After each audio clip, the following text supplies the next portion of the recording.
Come along with me, and I know you'll see that a song changes everything.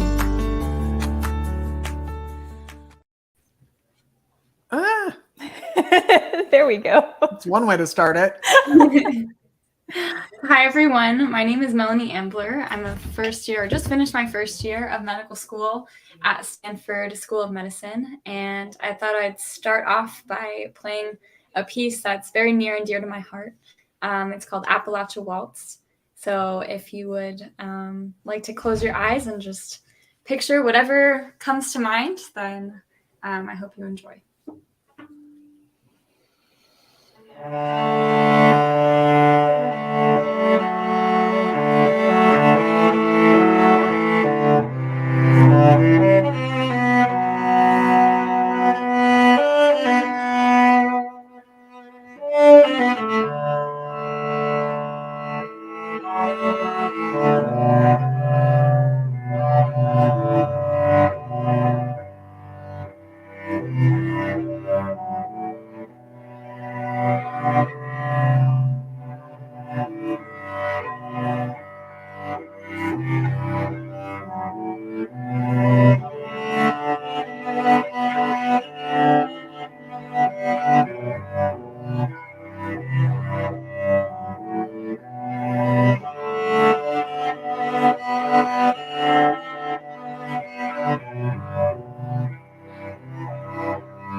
I can't clap because I have a thing, but we should upload that. So that was beautiful. Can you tell everybody, Melanie, who's listening, what instrument you play?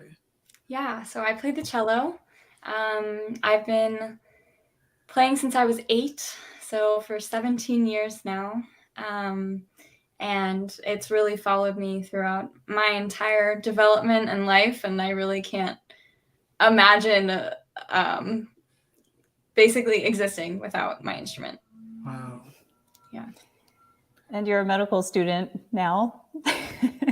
And if you could tell us kind of how you've managed to blend these two loves that you have together. Yeah, so growing up, I was always super interested in science, asking so many questions about how the universe worked. And my interest in music kind of existed in parallel to that. All throughout growing up, I would spend all day learning about science and biology and medicine, and then after school would go to my private lessons and symphony orchestra and chamber music.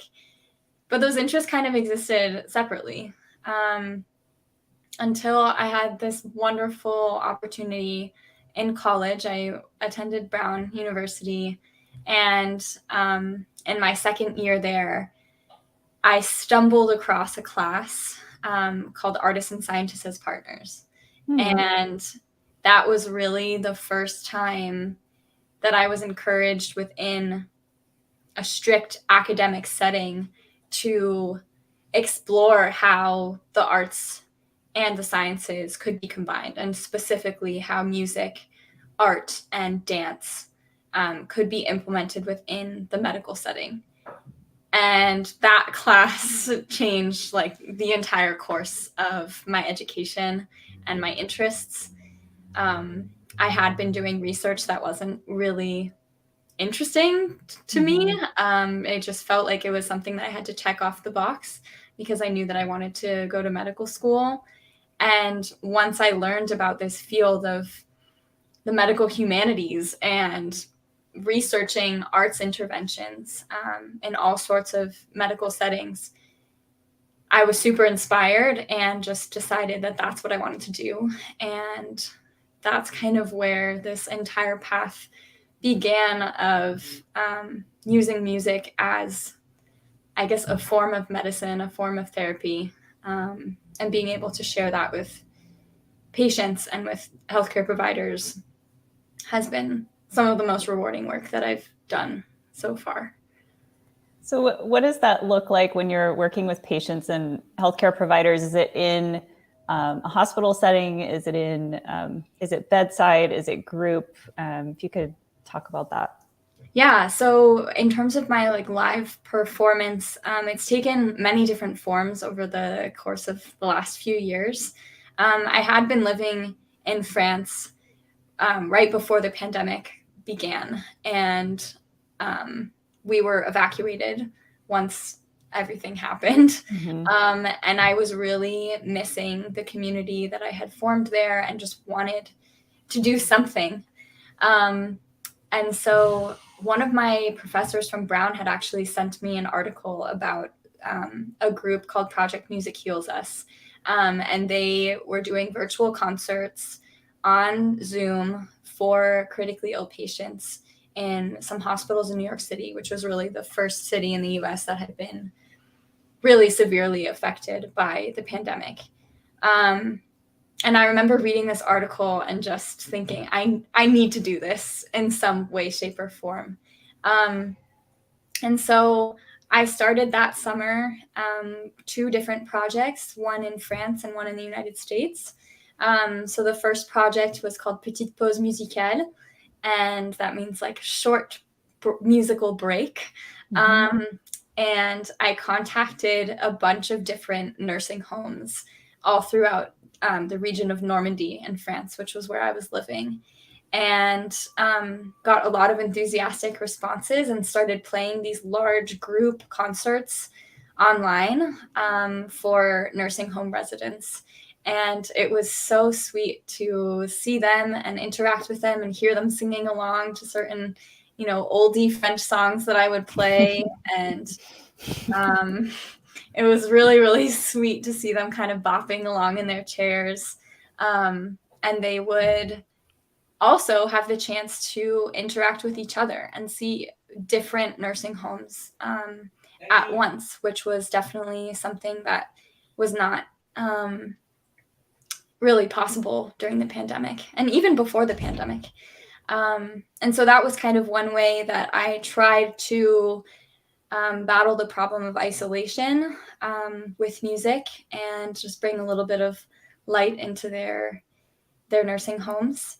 And it also selfishly helped me continue my connection with France and continue to speak the language. And in parallel with that, I started a separate program called Music for Us All. And that was mostly geared in collaboration with the Veterans Affairs Hospital in Denver, Colorado. And I worked with a wonderful critical care physician named Tim Amos. And I just texted him. We were colleagues from before. And I texted him and I said, Tim, can I play for your patients? And he said, yes, anything, please. We need something. We're really struggling. And so my first patient was a phone call. There was no video. He was ventilated, had pretty severe COVID, and it was incredibly moving.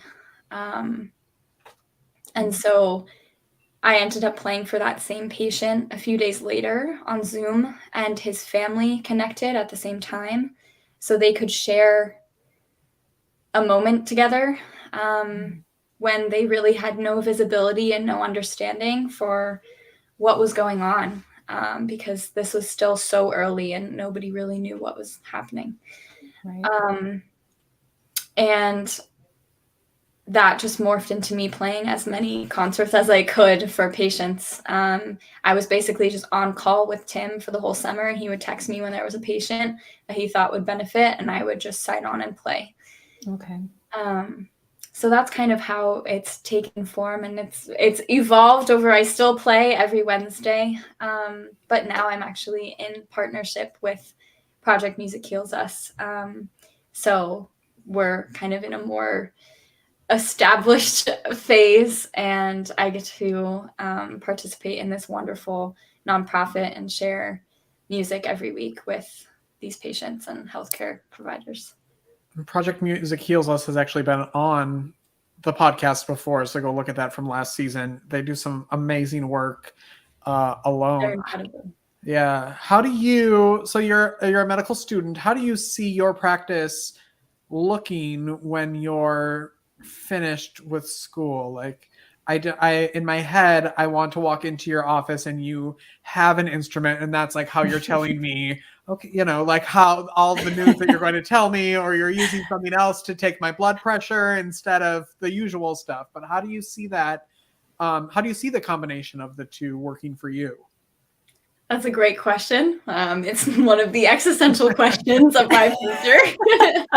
In a dream world, what does it look like? In a dream world, I mean, I think it would be really incredible to be able to play for my patients, if that's a possibility. But I think also approaching medicine through a creative lens and through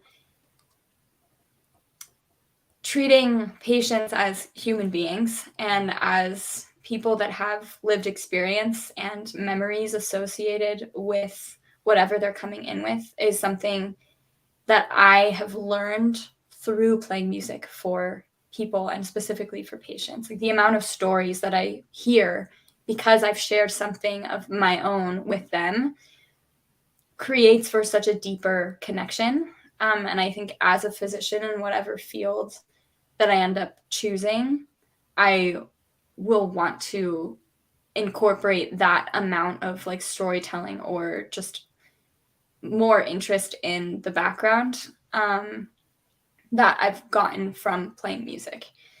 So that's one answer. Another answer would be it would be amazing to also, you know, practice and have some sort of nonprofit myself or program that would integrate music within the medical field in some way. Yeah. Or my dream could be to like be professor or director of a medical humanities department in a medical school to encourage medical students to keep pursuing their passions for art in tandem with their studies in medicine. Are you seeing a shift at all, like in your classes or in your courses or in the medical field at all, like a shift in integrating the arts more into healthcare, or is that still sort of very segmented and not popular yet? So over the past few years, it's become increasingly more integrated, and I think it's a really amazing time to be involved in the field and just be beginning in the fields, because it is being taken more seriously, both from an academic perspective and from a clinical and research perspective. A lot of medical schools in the United States have medical humanities departments now. So the medical humanities in general is any sort of humanities subject, so creative writing, theater, dance, art, music, that can be used, or history, philosophy, that can be used to better understand the field of medicine. So it's very broad. but there are many, many medical schools that are now kind of adopting that as a field and as an area of focus for their students. So, for example, at Stanford, there's the Medicine and the Muse department, which is their medical humanities. And we have elective classes. I took a class on anatomical illustration where I would go in and learn anatomy by drawing and learning those art skills. And we have other classes in creative writing. And so there are a lot of different opportunities, I think, at least here, which is also why I chose to go here. But there is more availability of resources for medical humanities, I think, now than there had been, let's say, 10 years ago. So that's encouraging. There's definitely a lot more that could be offered, but...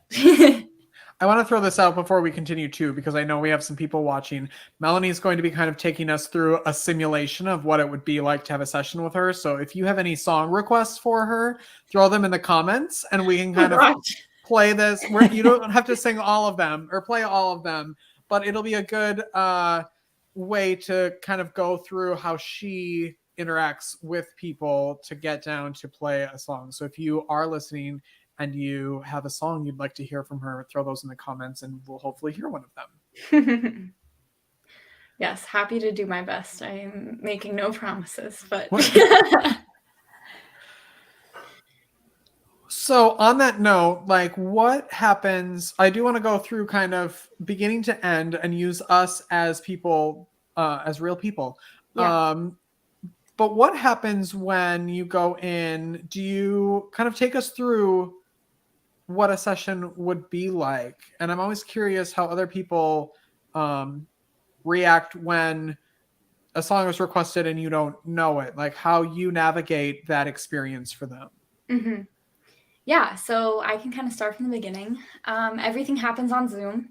So I log into Zoom and usually Tim or Elizabeth's smiling faces fill the screen.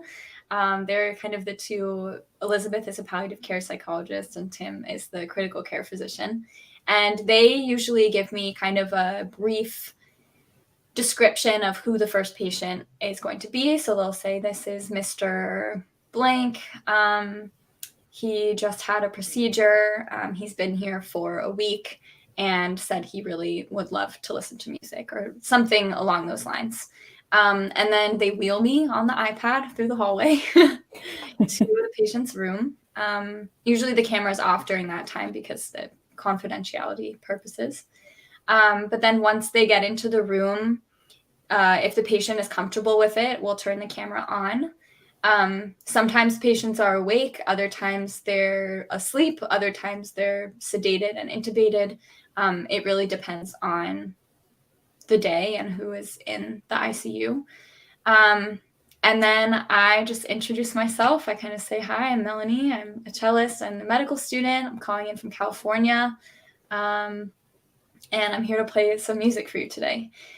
And I usually start by asking, is there any particular mood or type of music that you enjoy or that you would prefer to listen to today? Like, do you want happy? Do you want sad? Do you want calming, a little bit more energetic? Sometimes it's surprising what patients say. Sometimes if patients are really, tired, they'll actually want something energetic instead of calming, whereas I would have thought that maybe I should just play something soothing.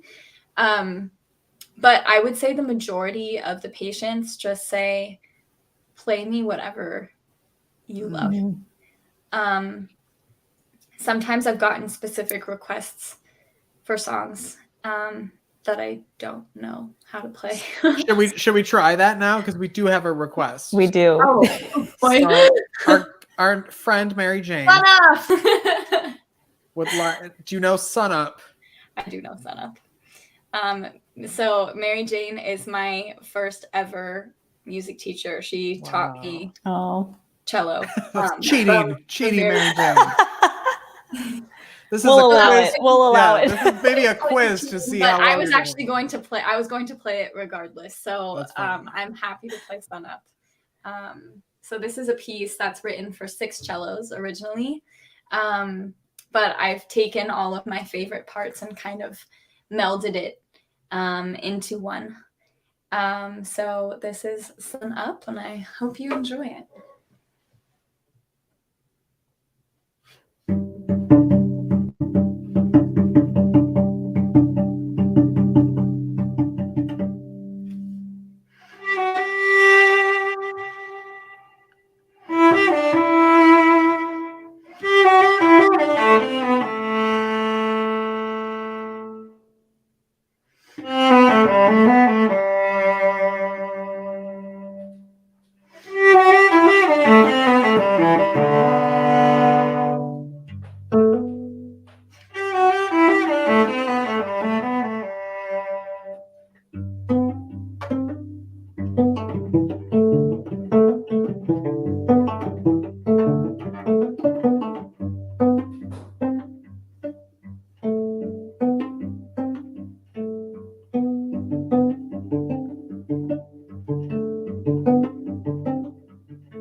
More clapping, more clapping.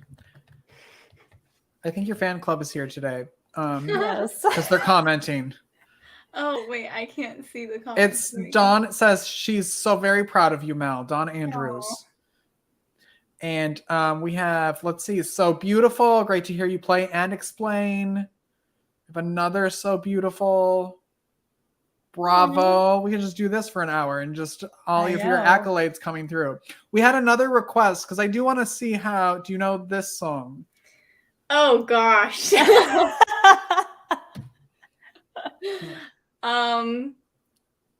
I do, but I don't remember it. I don't remember how it goes. So then how would you then go about, like, okay, so let's say you know but you don't remember. How would you talk to that person to get to a song that they enjoy? So I know Paranoid Android is by Radiohead. And so I would kind of talk to the patient about, whether that's kind of the genre that they enjoy, or attempt to think or improvise about whether there's some kind of piece that I know off the top of my head that's like in that genre. And sometimes I don't have one.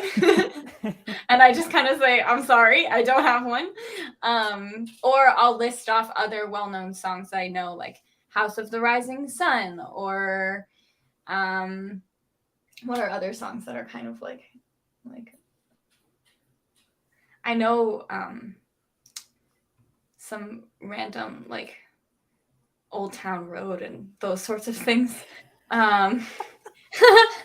Remember, this is like it was a joke. But I think, I generally try to understand more so the genre of what people are going for, the mood. When I ask for specific songs, it's often I'm setting myself up for failure.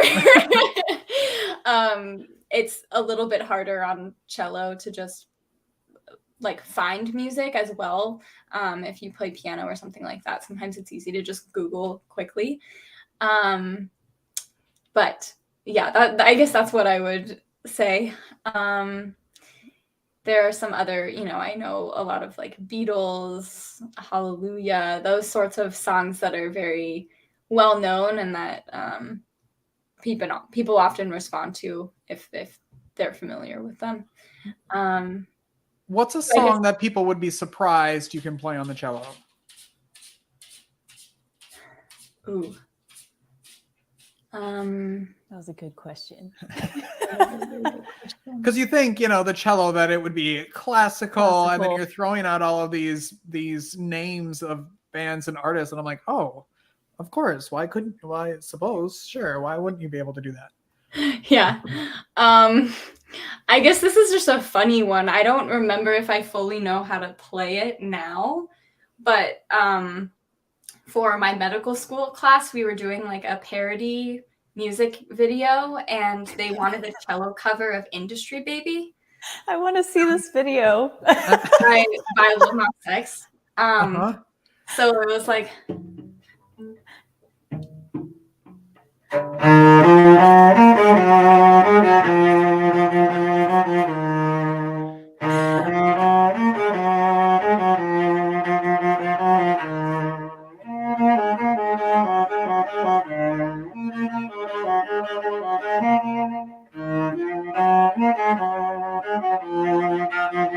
Wow. it's just like kind of goofy and just That's crazy. not expected, I guess. Yeah. You have someone come in with the Jack Harlow part and do the rap part. Yeah. I mean, if you're watching this live, it's August 16th, which is, the world knows, is Madonna's birthday. Yes. Or maybe I just know that. I'm not sure. Do you know any Madonna songs? That would be my request if I was... I know. You asked me for that request, and then I forgot to learn one.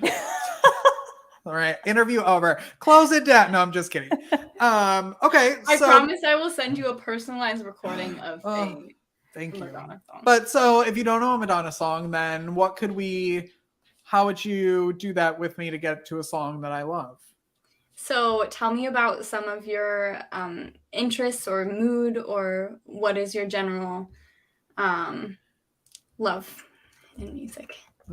I would like fun. I like fun music that as I'm sitting, I can like dance to, but in my chair. Chair dancing. Okay. Yeah. You know how some people like listen to like music while they're trying to work because it makes them concentrate more. Yeah. I'm the opposite of that, where I need like loud, I need to sing along to it while I'm working. That motivates me. Something upbeat. Yes. Okay. I would say something upbeat, fun. Okay, I have one. It's not, you won't know it, Okay. but I think it will be upbeat and fun and dancey and a little bit of like rhythm. And Will people know it? Like, do you want to play it and see if people can guess it? I don't think people will know it Oh. unless you know me Okay. very well. Well, we have your fan club here. Right. So. Yes. There might. I mean, I think your mother's on here, so she might know. This is true. Someone has recorded this on YouTube and actually beatboxed to it. So that's kind of the energy that we're going for. Does that sound All right. like... This sounds great. I'm excited. Okay.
Did we lose her audio? Yes, we did.